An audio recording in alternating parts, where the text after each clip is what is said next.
all a bit spoiled when it comes to choices of small cars in the Philippines. There are a lot of options available out there.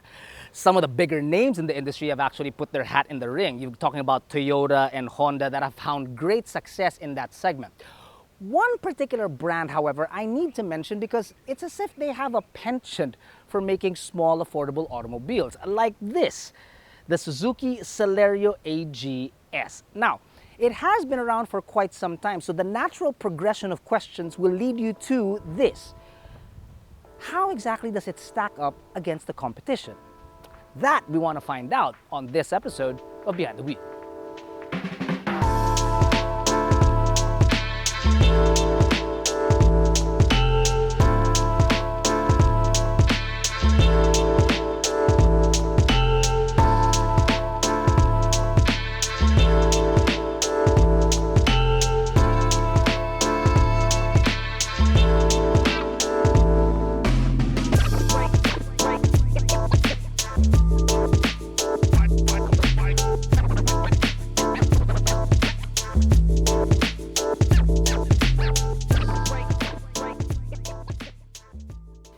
If you're familiar with the new Celerio, you'll know that the old model had little to no flair. So in that respect, this is definitely an upgrade. But in the grand scheme of things, it's a little bit of an acquired taste. In a world where its rivals look bigger and sportier, this little hatch has put some decals, 15-inch black wheels, and a bright red to stand out a bit more. The grille looks decent, and the lower section of the bumper does well to make the car look bigger than it actually is, and stronger than what's under the hood, which is a 1-liter 3-cylinder engine that produces 66 horses and 89 Nm of torque. With 145 millimeters of ground clearance though, it's also pretty tall for a small car. So you're pretty safe from like scraping the bottom of the Celerio on most speed bumps and potholes in the city.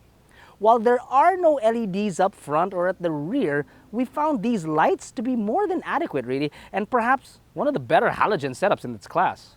Now, even with the character additions found on the exterior, the Celerio is not exactly groundbreaking, but it definitely is an improvement over the older model. A pleasant surprise is exactly how deep the cargo hold is. You're looking at 254 liters of space. Now, if you want to see exactly what that looks like, check out the video that I'm sure that we'll post somewhere up above or in the link somewhere down below, where Jack and I tried to recreate the Amazon inside this car. It was actually a pretty fun day.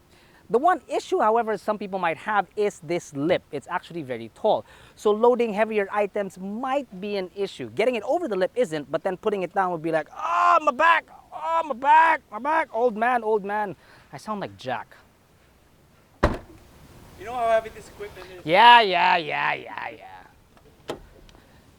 Toys back here include, well, there are no toys back here. You gotta bring your own. But even if you did, let's say for example, a gaming pad, there is no charging point found here in the center to charge it with, unfortunately. You do have the buttons to control, or rather to put the windows up and down, which I've always found out to be a very weird place to put it.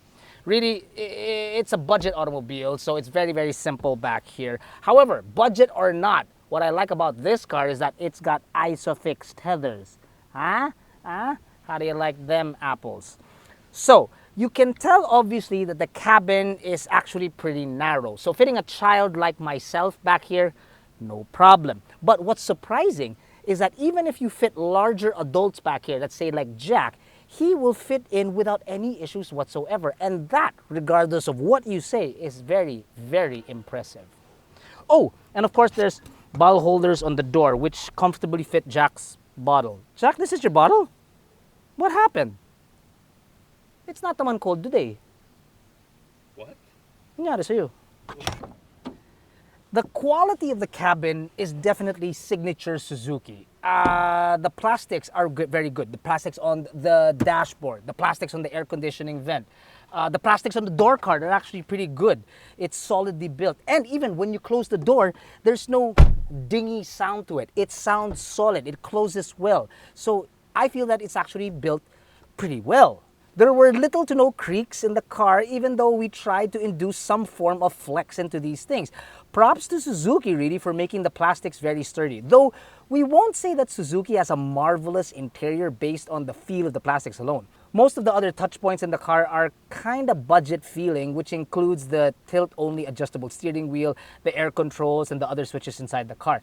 The gear lever feels great though, which was actually quite fun to play with when you're using it in manual mode. Tech includes a 7-inch resistive touchscreen with Bluetooth and mirror-link capabilities, standard stability control, and standard ABS. However, you do not get a reverse camera inside this thing. But there are parking sensors on the automobile, and given how small this car is, then it's definitely not a deal breaker. Plus, it's not as if this car isn't as fuel efficient as possible already by being so light with a small engine. The thing about it is to maximize that, it's even got a start-stop function. Now, I'm not a fan, but hey, at least it's still there.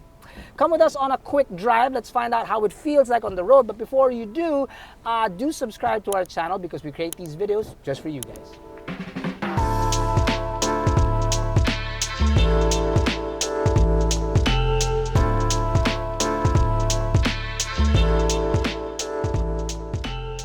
When the roads are smooth to decent, the Celerio actually rides pretty average.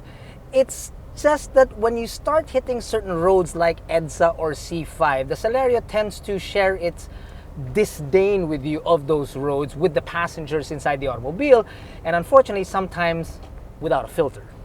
Still, it's not all bad, however, because the wind noise is actually kept down to a very bare minimum.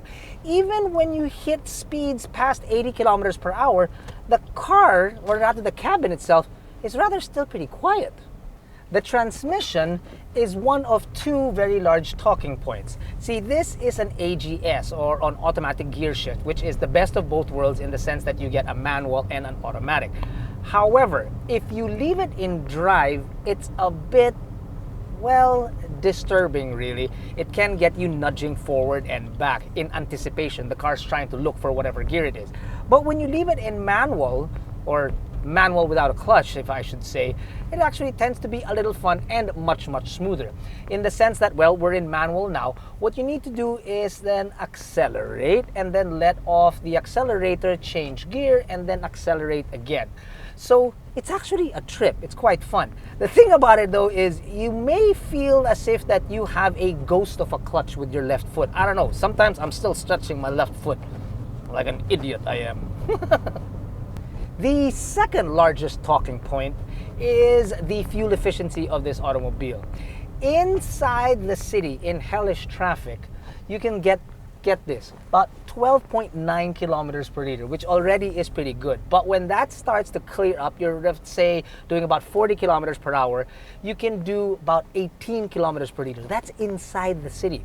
When you're on the highway, if you peg it at 90 kilometers per hour, you can attain over 26 kilometers per liter. And that is just darn good. In a vacuum, without any other competitors out there, the Celerio is definitely serviceable. It's an easy car to drive and it's extremely fuel efficient, and the space inside the automobile is actually quite surprising. The fact that you can fit tall passengers inside the automobile and it still be quiet at 90 kilometers per hour on the highway, in a car of this size, is also a feat on its own. And then there's the fact that it's, well, truth be told, it's really a very easy car to drive, especially when you're in traffic, because some people liken this car to one of those little tight automobiles where you can just go into all the tight spaces. Parking? Yeah, that's not going to be a problem with this car either. Overall, you can say that the Celerio is definitely one of those automobiles that have, we've said this before, no frills, and will definitely get you from point A to point B safely and away from the rays of the sun or the drops of the rain. Surprisingly, however, the one thing that won't be so welcoming, well, is its price.